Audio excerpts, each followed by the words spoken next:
We recognize that worship is a sacred experience meant to uplift and unite. Yet we also understand the painful realities that can arise when abuse and harm occur within these sacred spaces.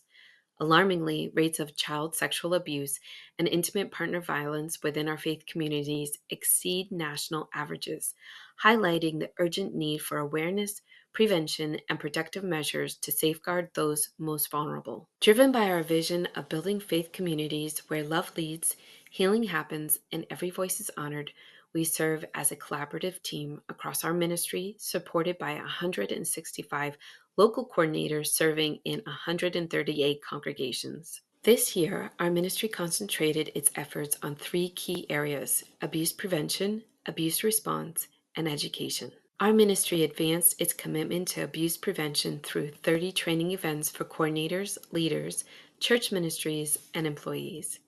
A training highlight was a collaborative session at the Youth Leadership Convention.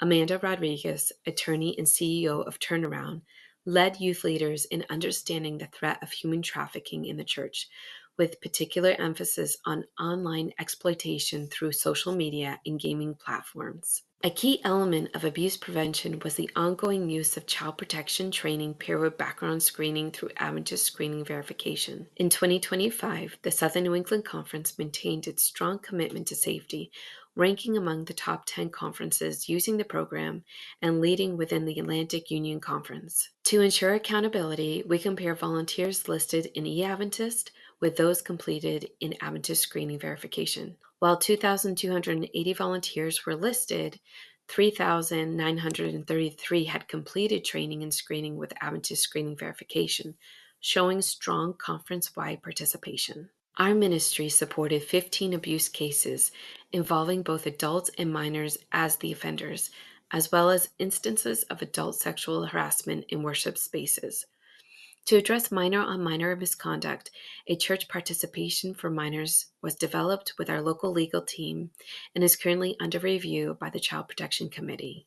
To better understand the scope of the problem, it is important to consider the prevalence of minor-on-minor incidents. Nationally, 75% of sexual offenders begin offending as children or in their adolescence. Within our churches, minor-on-minor offenses represent the second most frequently reported category of incidents. This emphasizes the importance of our work in this area. Building on the ongoing work and focus areas highlighted, education in 2025 centered on continued professional development and the expansion of resources to support congregations. As part of this effort, I completed the NAD End It Now Advocacy Certification, strengthening understanding in abuse prevention, response, and trauma-informed care. Looking ahead, our ministry has several initiatives to further strengthen the child protection program. First, social media campaigns will be used on a consistent basis in hope to raise greater awareness and promote safe practices. Another key initiative is the enhancement of Adventist Screening Verification through a new platform, with our ministry actively involved in the discussion. If launched in 2026 as planned, local coordinators will be trained. Additionally, in collaboration with the youth, education, and ministerial departments, upcoming trainings will bring Grace Ministries, a leader in child protection services, to the youth leadership training in January, and the NAD End It Now training to volunteers and employees in August. Abuse hides in silence, yet its impact echoes loudly in the lives of those affected.